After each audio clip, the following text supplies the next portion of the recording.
देख रहे हैं ब्लू टाइगर न्यूज चैनल। हमेशा देखिए आपका हमसफर, आपका साथी ब्लू टाइगर न्यूज चॅनल। मित्रांनो, प्रेक्षकांनो, सप्रेम जय भीम। बरेच कालावधीच्या कालखंडानंतर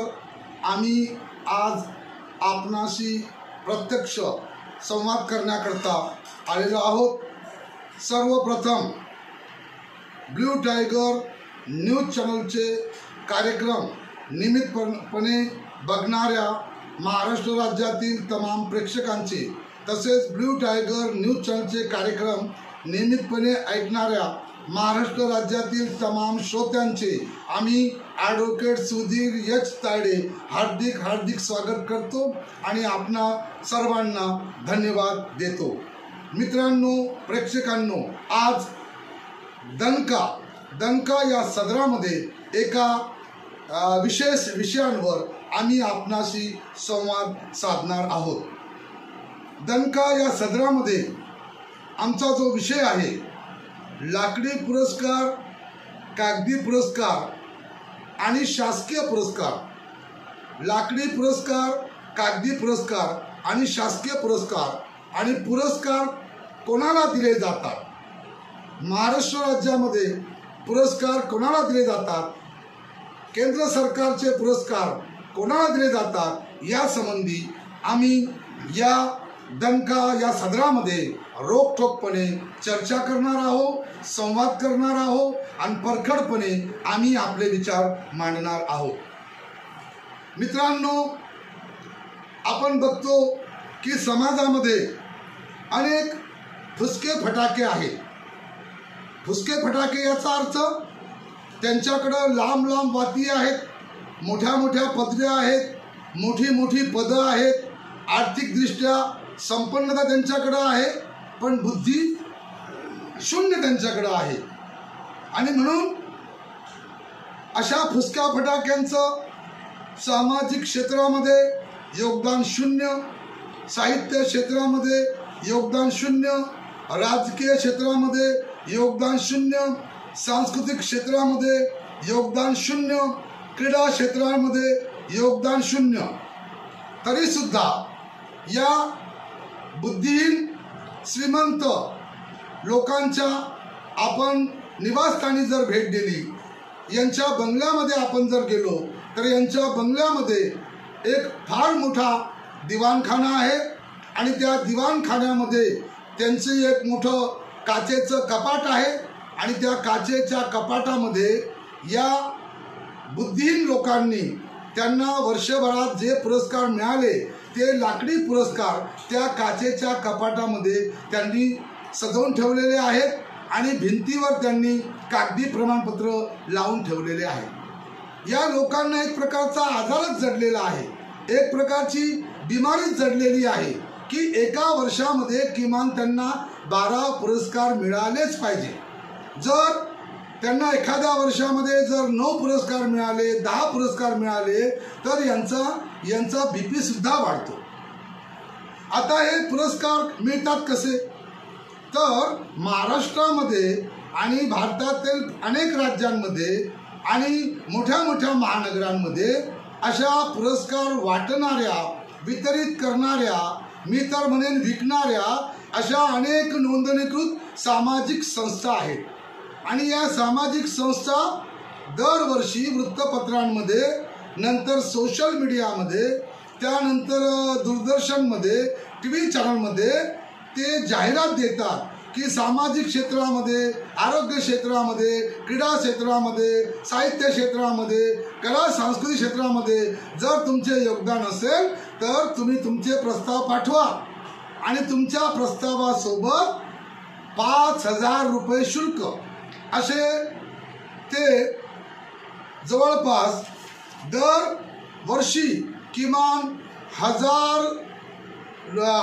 लोकांकडनं ते प्रत्येकी 5,000 रुपये ते शुल्क गोळा करतात आणि दरवर्षी त्यांना या शुल्कामधनं 50 लाख रुपये प्राप्त होतात। आणि मग त्यांची कोणतीही योग्यता बघितली जात नाही, आणि मग दिल्ली, मुंबई, चेन्नई, हैदराबाद, नागपूर अशी जी मोठी, औरंगाबाद अशी जी मोठी शहरं आहेत त्या ठिकाणी ते 5 लाख रुपये त्यातले खर्च करतात आणि त्या कार्यक्रमाला राज्याचे, केंद्राचे मंत्री, मोठे मोठे शासकीय प्रशासकीय अधिकारी बोलवतात आणि त्या ठिकाणी या बुद्धिहीन लोकांना कागदाचे प्रमाणपत्र आणि लाकडी मोमेंटो दिले जातात आणि असा पुरस्कार विकण्याचा एक प्रकारचा व्यवसाय झालेला आहे.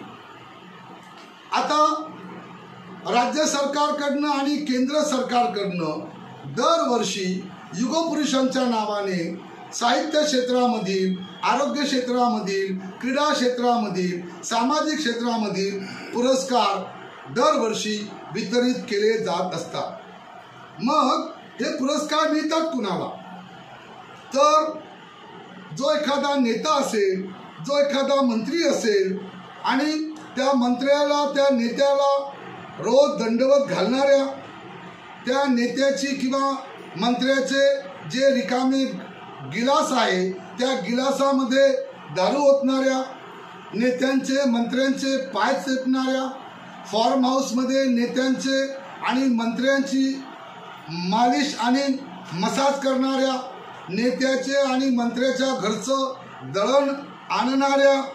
नेत्याच्या आणि मंत्र्याच्या घरचं मटण आणून देणाऱ्या आणि निवडणुकीमध्ये नेत्याचा आणि मंत्र्याचा निवडणुकीमध्ये प्रचार करणाऱ्या प्रामाणिक, निष्ठावान, बुद्धिहीन घरगड्याला हे पुरस्कार राज्य सरकारकडून आणि केंद्र सरकारकडून कोणत्याही प्रकारची योग्यता न बघता त्याची प्रामाणिकता आणि त्याची एकनिष्ठता ही बघून त्याच्याकडे कोणत्याही प्रकारची योगदान नसताना ज्या राजकीय पक्षाचं सरकार असेल ते राजकीय पक्षाचं सरकार आहे ते आपल्याच पक्षातील लोकांना आपली चापलुसी करणाऱ्या, आपली हुजरेगिरी करणाऱ्या, आपल्या राजकीय पक्षाचं मार्केटिंग करणाऱ्या लोकांना दरवर्षी हे पुरस्कार दिले जातात आणि त्यामुळं जे सामाजिक क्षेत्रामध्ये ज्यांचं प्रचंड योगदान आहे, साहित्य क्षेत्रामध्ये ज्यांचं प्रचंड योगदान आहे, आदिवासींच्या उत्थानाकरता ज्यांचं प्रचंड योगदान आहे, क्रीडा क्षेत्रामध्ये ज्यांचं प्रचंड योगदान आहे, असे जे पुरस्काराकरता ज्या प्राप्त करणाऱ्या व्यक्ती आहेत त्यांना पुरस्कार मिळत नाही. जी लोक सरकारच्या, राज्य सरकारच्या, केंद्र सरकारच्या चुकीच्या निर्णयाच्या विरोधामध्ये, चुकीच्या नीतीच्या विरोधामध्ये, चुकीच्या ध्येय धोरणामध्ये सोशल मीडियामधनं, त्याच्यानंतर वृत्तपत्रांच्या माध्यमामधून, त्यानंतर TV चॅनल्समधून आणि पुस्तकांमधून, मॅगझिनमधून सरकारच्या चुकीच्या धोरणाच्या संबंधी जे लोक परखडपणे टीका करतात पण ते प्रख्यात समाजसेवक आहे, अशा परखडपणे सरकारच्या विरोधामध्ये चुकीच्या धोरणाविरुद्ध टीका करणाऱ्यांना हे पुरस्कार दिले जात नाही. हे आपल्या राज्य सरकारचं दुर्दैव आहे आणि अशा प्रकारे राज्य सरकारकडनं आणि केंद्र सरकारकडून जे पुरस्काराकरता पात्र व्यक्ती आहे त्यांच्यावर अन्याय होत आहे आणि ती अतिशय दुर्दैवाची आणि बाब आहे. आता आंतरराष्ट्रीय स्तरावर जे पुरस्कार दिले जात आहे त्या पुरस्कारांचं महत्त्व फार मोठं आहे आणि त्याची मान्यता फार मोठी आहे आणि म्हणून आपल्याला एक आंतरराष्ट्रीय स्तरावर दिला जाणारा मेगॅसेसे पुरस्कार आणि दुसरा नोबेल पुरस्कार हे जेव्हा आहे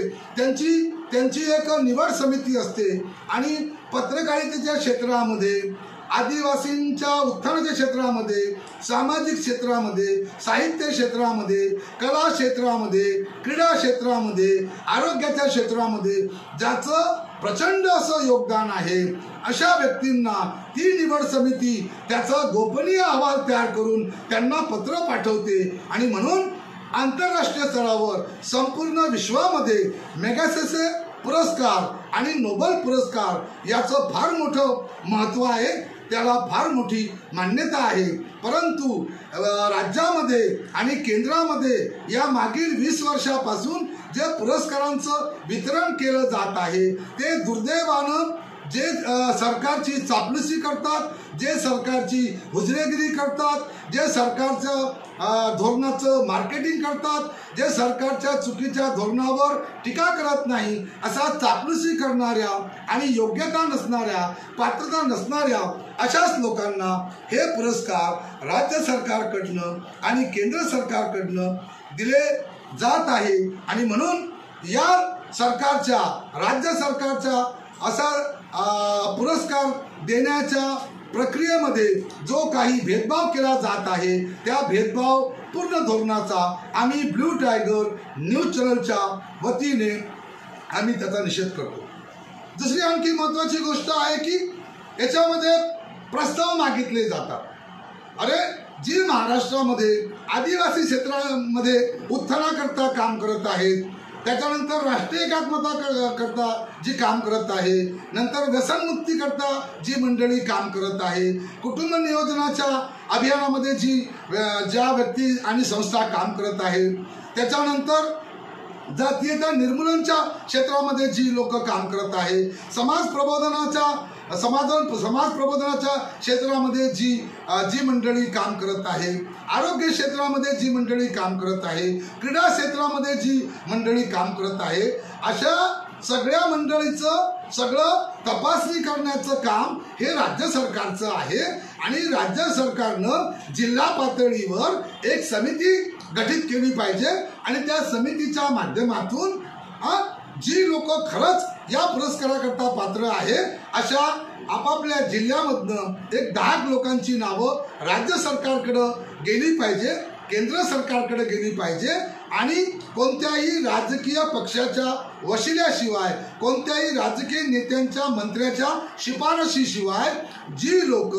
हे पुरस्कार प्राप्त करण्याकरता पात्र आहे अशाच पात्र व्यक्तींना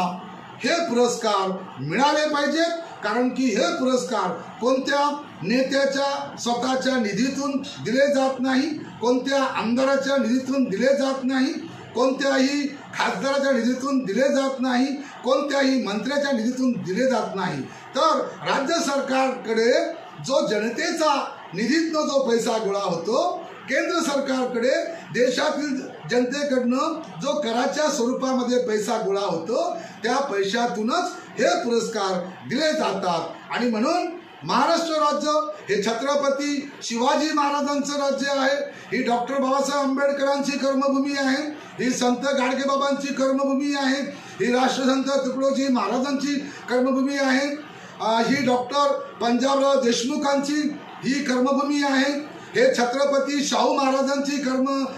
हे राज्य आहे, हे महात्मा ज्योतिबा फुलेंचं राज्य आहे, सावित्रीबाई फुलेंचं हे महाराष्ट्र राज्य आहे. आणि अनेक मोठे मोठे युगपुरुष, अनेक मोठे मोठे क्रांतिपुरुष, अनेक मोठे मोठे संत